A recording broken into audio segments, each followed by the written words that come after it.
Welcome to the OTech Talks podcast, where it's all about working on technologies. You will hear the latest tech information, and your host, Kashif Manzoor, brings together product overviews, how-tos, best practices, tips and tricks, and troubleshooting techniques.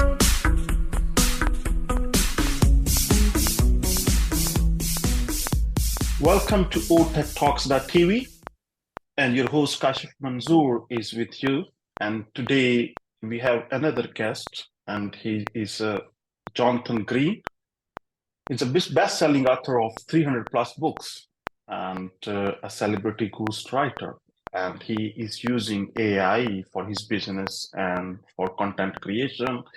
And today we are gonna learn from Jonathan how we as a technology audiences or anyone who's working and want to learn about how to use and grasp the ChatGPT to get some benefits or maybe save his number of hours. And so we have a Jonathan, and let me ask Jonathan if you can brief yourself to audiences and how they will know you, that what you are doing over the years. So if you can. Sure. Thank you so much for having me. My journey really started online in 2007. So first time I wrote a blog post and just to kind of see what happens. And I thought nobody's ever going to see this. My understanding was, a blog is a private diary. You just happen to do it through a website. And I had no idea that it would become really well known because it was a topic people were writing a lot about. And it began to grow. And over time, it got more and more well-known, and it kind of changed direction of my career. I ended up writing a book based on that blog when a publisher called me and said, would you write a book for us? And it kind of changed my direction. So I left my old career behind. It was the right time as they had just fired me, so it wasn't the right fit anymore. And I just began trying different things online, trying to see what was possible with technology. There were so many things that I had no understanding of how websites work, how search engines work, how websites make money, no idea. And I just slowly built myself up, creating products, writing books, creating courses over the last 13 years.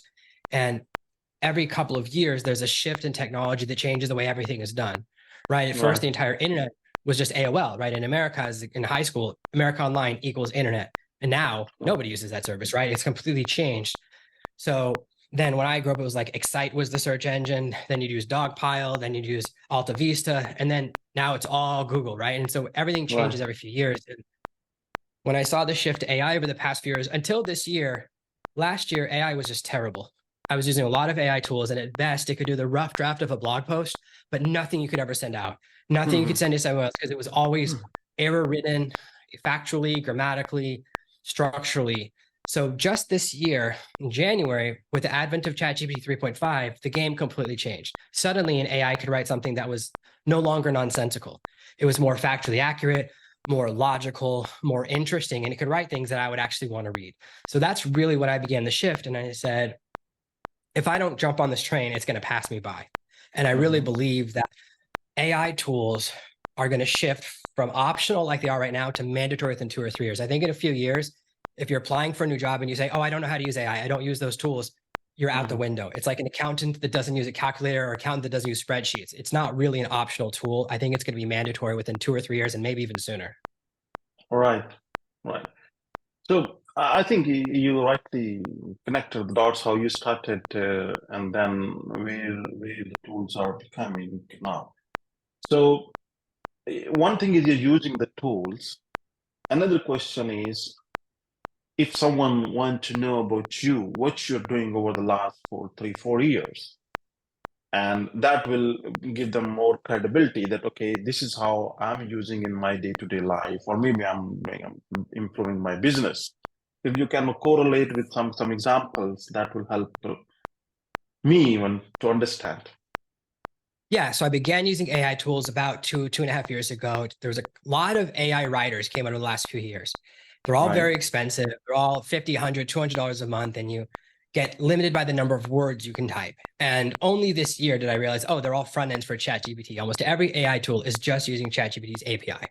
So they're using another tool and then just doubling or tripling the price. So paying $60 a month when ChatGPT is $20 a month and it's unlimited. There's no word count limit. So as I was trying these tools, I was using AI writers especially to write blog posts, and they would always get really important information wrong. Like if you're writing a review of a product, it would always get the price wrong. It would get the different options wrong. So you'd have to do a lot of fact checking. And the best it could do is an outline. Now, it was great at writing an outline. So for an idea for a blog post, you get a good rough draft and it would shorten the process, but you'd still have to rewrite everything. So in my own business, I began using ChatGPT and Midjourney for text generation, art generation extensively about 8-9 months ago. It became a major part of my business. Now, everything I do, every time I design a book cover, every time I edit a book, every time I'm cleaning up a transcript, every time I interview someone, I've turned that interview into a chapter for a book. I use ChatGPT for that entire process. All of my book covers now, instead of using a stock photo site, I use Midjourney to design exactly what I want, and I can modify and tweak it. And they keep adding new features that make them better and better. So I was using secondary tools, but Midjourney just keeps adding features that make it better and better. So nothing else can really compete. And that really has become the centerpiece of my business. So every single thing I do, just yesterday, I was writing a landing page for a new piece of software I built. And I was like, oh, I don't want to write the copy. It'll take me 2 hours.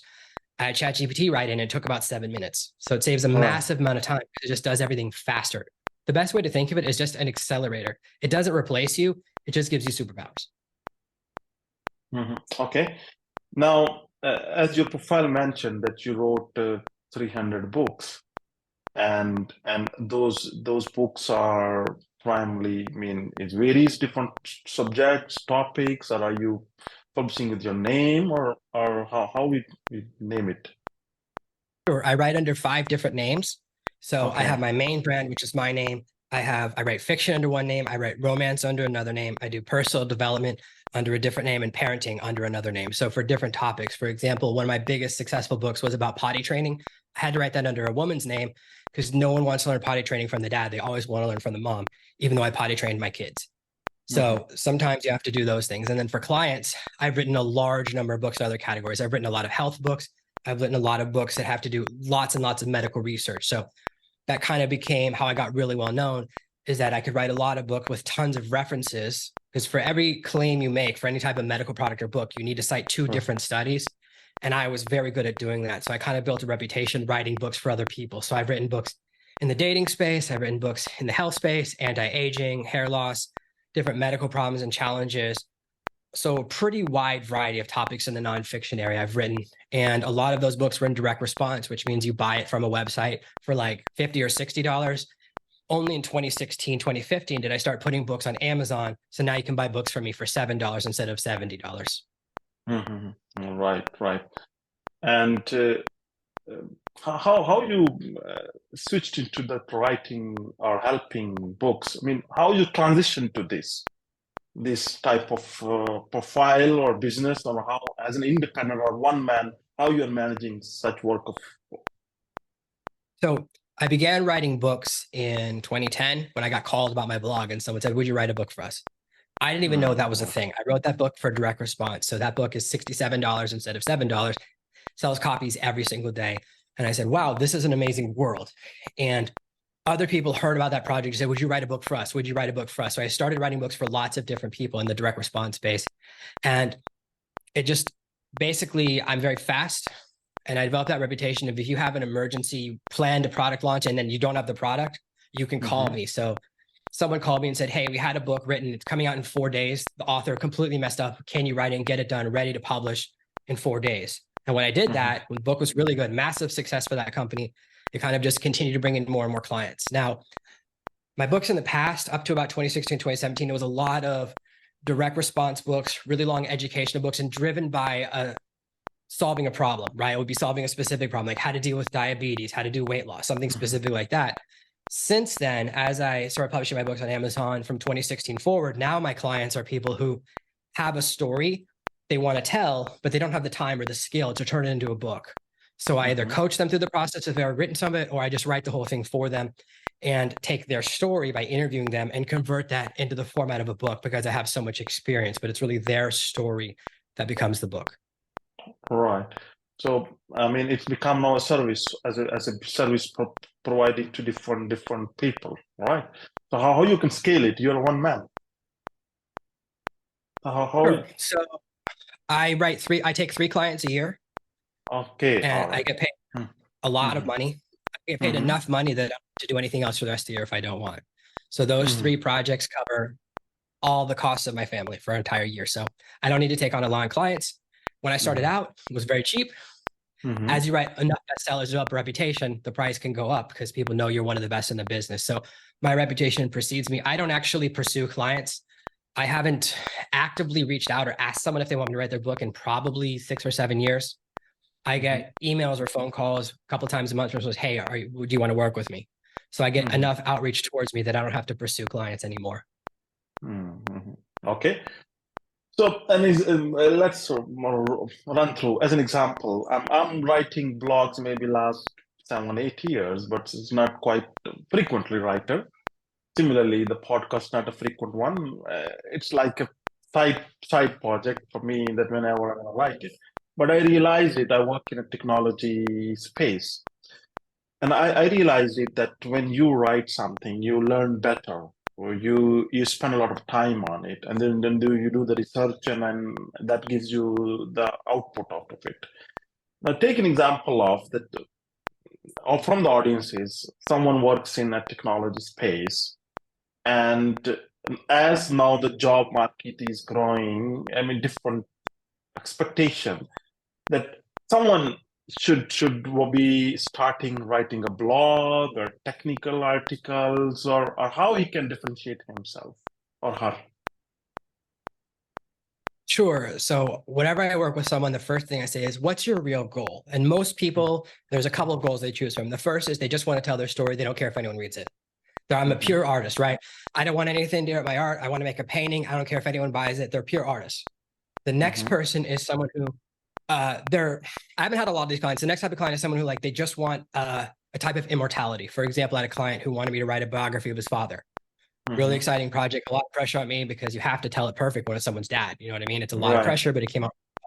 The next category is someone who wants to increase their business in some way. So this might be someone who wants to increase their authority and their respect so that more people want to do business with their company. So the book doesn't directly generate clients, but it generates the authority. So people go, oh, you wrote that book. I want to work with you. Right. The next category is someone who wants to speak from stage.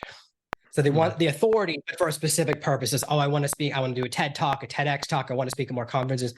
There's people that want to be on the speaking circuit, right? They want to speak at a new conference every week and have an audience watch them, and they want to get paid to give their talks. The final category is people who want to use the book specifically to grow their business. So they want someone to read the book and then buy their service or product. So once I figure out where someone is, each of those books I write in a completely different way, because I know, let's say you want to speak at a Tony Robbins event. He's not the one who reads your book and recommends you, right? It's his assistant. Someone on his team reads it. Same thing if you want to speak at corporate, slightly different. It's never the head of events who chooses at corporate, right? It's their secretary who reads the book and goes, oh, this person wrote a good book. You should hire them. So I know that going in, when I'm strategizing the book, what seeds I want to plant, right? Because if I say, oh, I have a course throughout the book, you're going to expect a course at the end, not expect me to go, oh, I do corporate speaking gigs. So I do embed within the book knowing that. So knowing the end is the first part of the process. You have to know what you want. So if you just want to establish authority, that's great. We want to really focus on a book that demonstrates the right level of authority. The second element is a lot of people think it's about showing how smart you are. Nobody cares how smart you are. People care if they like you. There's a reason if you see an expert that's like on CNN and then the expert speaks on Fox News, no one watches, jumps and follows the expert, right? They follow whichever reporter they like. And the reporter's not the smart person. They're the likable person. So I know that the most important thing for me when working with a client is to eliminate the things that make you unlikable. I have to twist certain things. For example, I was working on a project where we did an interview with someone whose father had given him $500 million to start a business. It's very hard to like someone like that, right? They got handed everything that's $500 million from your dad when you're 24, goes, hey, start a business, here's $500 million. That's automatic. We don't like a person like that, right? And he told this joke that was so good, it changed everything. And he said, a lot of people think my dad gave me the money to start my first business. He didn't. He gave me the money to start my second business. And it's very funny because it shows he's aware of how people perceive him. And I was very impressed by that, right? Because usually billionaires struggle to be humanized. So that is the kind of thing I look for. And then sometimes people want to tell something that will make people hate them.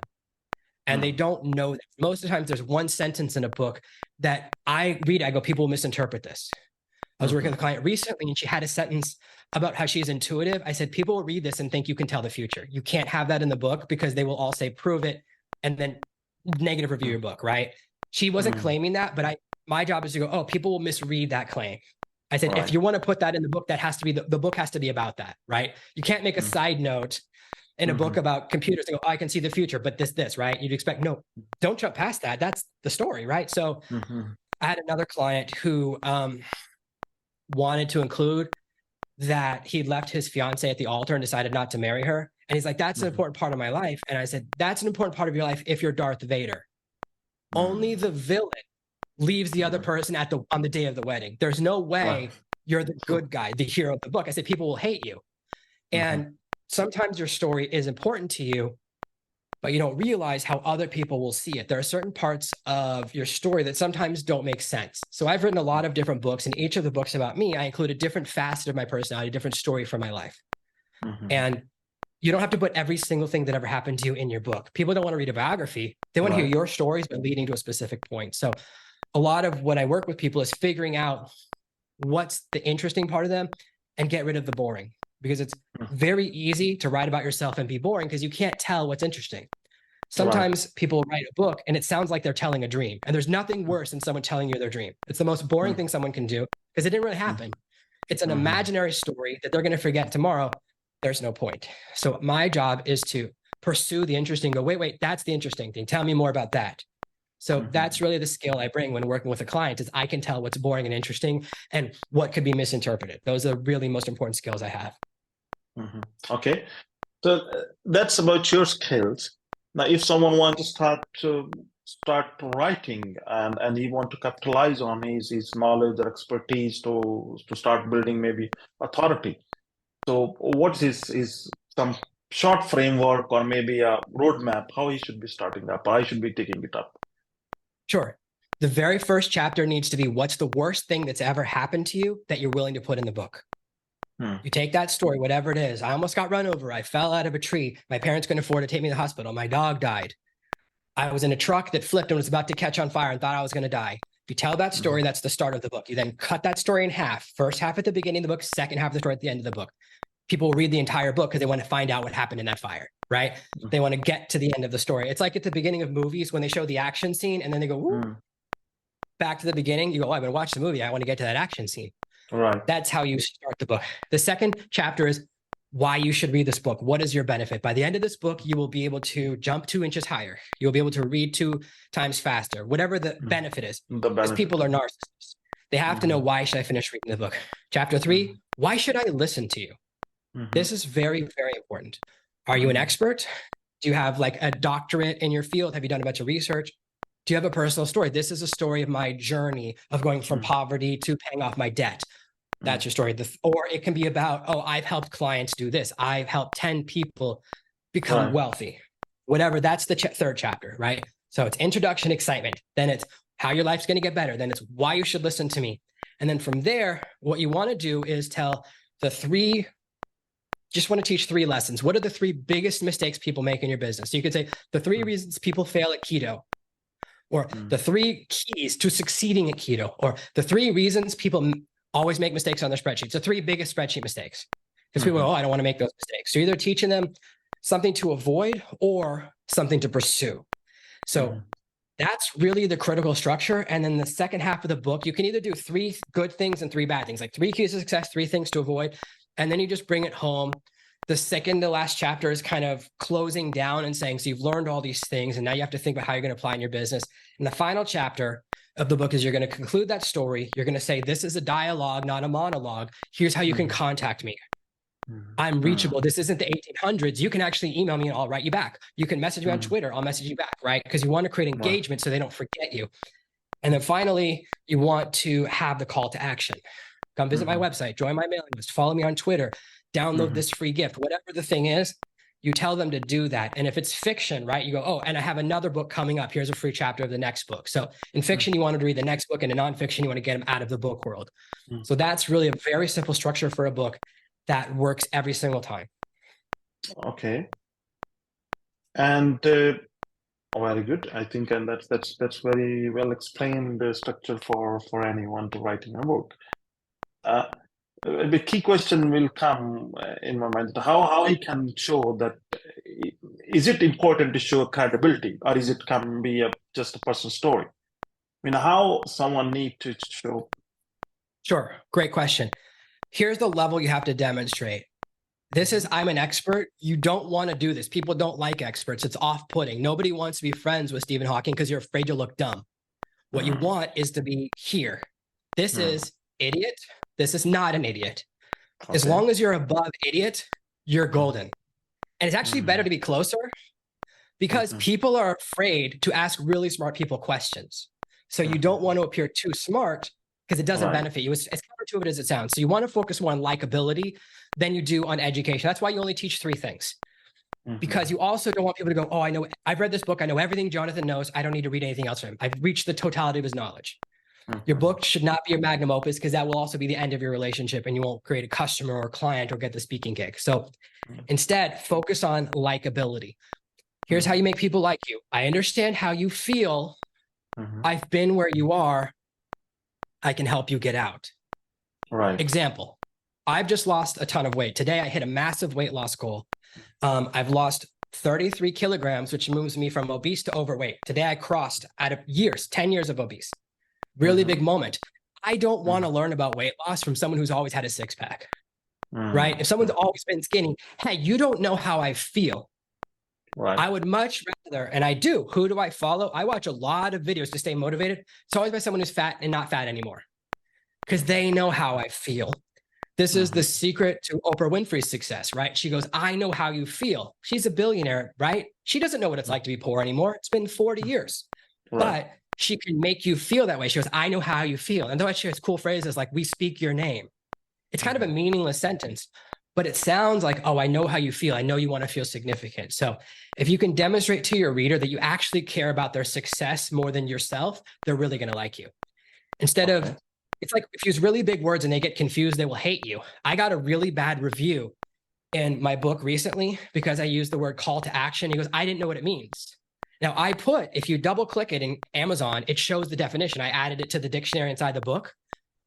And I looked, the sentence does explain what it is, but it was an unfamiliar term to this person. So he got mad, totally legitimate. If you use a term people don't understand, and I think he had the written version. That's why he didn't know you could click on it to get the definition.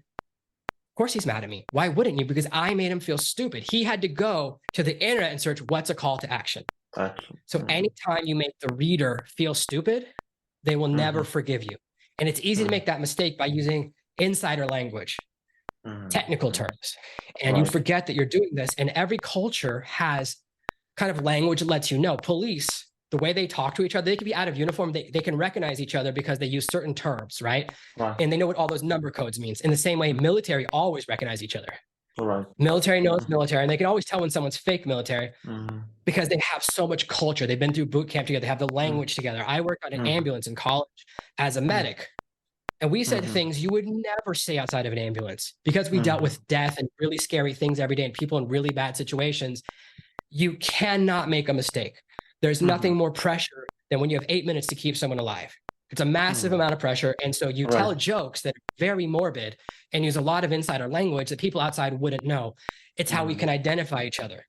And it's why you can talk to police or firemen. They go, oh, you're part of our culture because you're a responder. You're in a different category, but there's some things we'll talk to you about and some things we won't. So you get, and language is how we do that. Language is the same thing for people like certain types of music, right? Oh, I only listen to dubstep. I listen to hip hop, and they use special terms to create a wall so they have a sense of community. The danger is when you're writing a book about your community, when you use terms people outside the community don't know, they feel that push. So you have to make sure that you use simplified language, you write at a lower reading level, and you make people feel welcome. Say, hey, I know you've never read a book about hip hop before. I'm going to use some terms you haven't heard. Every time I use it, I'm going to tell you what it means because I want you to feel like you're part of the community. That will make people like you because you understand they want to learn, but they don't want to feel stupid. That's how you make people like you within a book. Right. So maybe let's move to a couple of more questions. And now, as you said, you write with some other name, or maybe he's a new guy and he's writing it. So the key part will be, okay, I have written book. Now, how I'm gonna market it, or how I'm gonna make it that it should be sellable.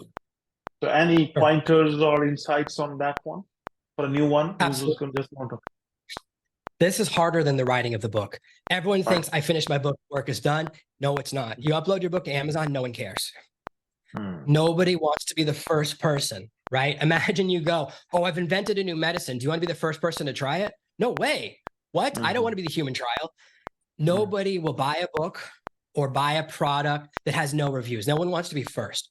So the hardest part, and about 90% of authors never get a single review. Okay. Not one. They can't get a single review for their book. And that's tough. So you have to overcome that hurdle. So you have to get 8 reviews on Amazon because Amazon's the biggest book platform. Once you have 8 reviews, it doesn't matter. Because Amazon, when they're showing a product, they will show a maximum of 8 reviews. They will never show 9. So if you have 6, people read the page and go, something feels like it's missing. They won't know. They won't be able to describe it because they haven't thought about it, but they won't buy. So once you hit 8, you're golden. Once you hit 8, the page looks proper. So your next step, and to get reviews, don't ask your friends and family because Amazon will delete those reviews. Oh, okay. Those are considered unethical because Amazon has been sued. They used to allow you to do that, but then Amazon got in a lot of trouble because that's false advertising. They go, oh, I bought this book because his review was by his mom. That's not an honest review. So more and more, for example, my book, I have over 100 reviews from people who've read it, but only about 34 are showing on Amazon because a lot of those people are Facebook followers of me on Facebook, or they have read other books of mine. And so they're considered not clean or not pristine because we have an existing relationship. And that's just that they're a fan. They've read a past book. But Amazon is trying to be on the safe side of getting sued all the time. So they make it harder and harder. So what you have to do is do giveaways to generate reviews. So there's websites like Library Thing. What's the other one? Goodreads. They let you do giveaways on Library Thing. They're free on Goodreads. It's a little over $100. You can give away 100 copies of your book. And hopefully that would generate 8 reviews. So those are the things that are much better. You can join groups on Facebook for people that are interested in that topic. And you have to build up a relationship in those groups. You can't just say, hey, here's a free book. They're going to go, well, I don't know you. Why would I read your books? You have to, in those areas, develop a little bit of relationship. That's the kickstart. Once you have that, then you just have to generate traffic and you have to figure out what you're good at. So one of my clients is very good looking woman. She wrote a really good book. And I was like, you need to do video podcasts. I was like, you take advantage of your asset. I'm a regular looking guy. People don't look at me and go, wow, you're so handsome. I want to buy his book. That's not my world. It's okay. So for me, I have to use different strategy. I do better in blog posts or emails than I do on video. Whereas her, I said, don't do any audio broadcasts. That's a waste of your time. And she started to do a lot more. And she's doing a lot of Instagram promotions with people who review books. And I said, yeah, that's the leverage your asset. For other people, it's all paid advertising. If you have a properly built funnel, which means after someone buys your book, you're selling a more expensive product, then you can afford, you go, oh, a reader is worth X. You know the value of a reader, you know your numbers, just like any other business, then you can put money into ads. And the best advertising platform is Amazon ads. The second advertising platform is BookBub ads. So those are places where you can generate more clicks or more buzz for your book, and those will help you to generate more sales. But you have to really approach your book as I have to generate sales. I'm doing more podcast appearances. I've done more podcast appearances in the last 3 days than I have in the past 6 months. I never go on other people's podcasts because I run my own. I do tons and tons of interviews. But now I'm like, I got to do a push to introduce new people. My entire audience has already read my book. My existing audience, I want to generate constant momentum. So every time I'm in a new place, I mention my book, my new book, because I want to do a push. So that's part of my particular strategy. Everyone is different. So I have a friend, all she does is television appearances. She's a pretty lady and she's so good at it. She's been on every TV show. She lives in LA, so she's near wherever they're filming. She can show up and she'll be there for an interview. Very successful, hundreds and hundreds of thousands of visitors to her website every month because of her television appearances. She's not as good at email marketing. That's fine. You don't have to be good at everything. Figure out the thing you're good at. If you're good at Twitter, drive Twitter. If you're a great place now to drive your book is absolutely TikTok. Shoot a lot of videos, talk about the writing process, talk about what it's like to get a review, and constantly push your book. That's been a massive success. I've seen that work for a lot of new authors in the last 2 years. You have to go a little bit outside your comfort zone. Most people think I write my book in the woods and I disappear and the money just appears. It's not that way anymore. The world has changed because the barrier to entry has dropped. Anyone can write a book and publish it, right? Anyone can upload it to every single website. So now you have to do something else to show that you're special. And it's kind of like my kids.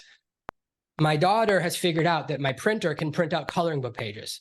She's not even 3 years old yet. She comes back every hour and just points at the printer. She can't even say printer yet, but she just points at it and goes, more. Because that's what she wants. And I go, I printed you one an hour ago. She goes, yeah, but you didn't print me one now. That's how bookstores treat you. You go, I've sold 10,000 copies. You go, yeah, but you haven't sold any today. we're going to push you down the charts. Right. So you have to constantly, even to get your book to the top of the charts is great.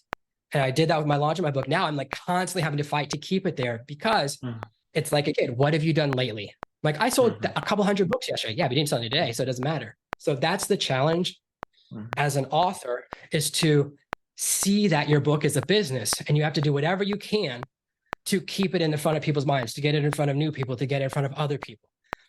Okay. Another thing that I do is promotions with other authors a lot. I'll reach out to 10 other authors, say, hey, let's all make our books on sale and tell our audiences today. So we'll all introduce our audiences to new books. It's another type of thing that you can do.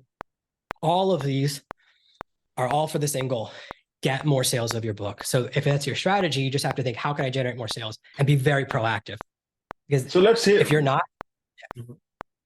So let's say the book name, you wrote it just now, which you're promoting it. So let's understand that one. Sure. So my new book is called ChatGPT Profits. I launched it the beginning, I think it was the end of June. I think it was the last week of June. And then that week, Amazon announced Prime Day was July 10, 11, or 11, 12, something like that. So about 2 weeks later. And I said, oh my gosh, this is an opportunity. First phase, I have to get to 8 reviews. Once I got to 8 reviews, because I put out early copies a month early to get early reviewers. I've been very proactive with that. So I had the reviews the first week. So I reached out to, I emailed thousands of authors. And I said, hey, I'm running a promotion. We'll all make our books 99 cents on Prime Day. And we'll all promote to our audiences, whether it's a podcast, whether it's a blog, whether it's a mailing list or social media, whatever audience you have. And we push, I think we sent 100,000 visitors to a page that just had a picture of every book cover, a link to every book. And we pushed tens of thousands of sales of books all across all the 100 authors. So we kind of formed an alliance against all the authors who weren't joining us. And books went to the top of the charts. A lot of books, almost every book hit bestseller in one of its categories. So really generate a lot of buzz. It's a benefit for everyone. So that's how I generate momentum. My book got to the head of every single category I'm in, very, very high in the charts. But now, okay, it jumps. But then over time, well, that audience has already bought it. I have to generate more sales, more sales, more sales. So I run ads. I'm doing a lot of appearances. I build it into my marketing funnels that I constantly mention my book in different ways. The audiobook is about to come out.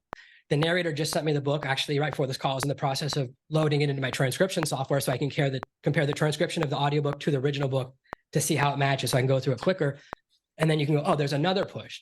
You can give away free copies of the audiobook to generate a little bit more momentum. So there's always more things that you can do. And you just have to go, what's a new idea? What's something I can try? Not everything's going to work. Okay. But so some things. what we can get out of the book? I mean, what are the 3 things? Sure. Okay. ChatGPT Profits. Yeah. Yeah.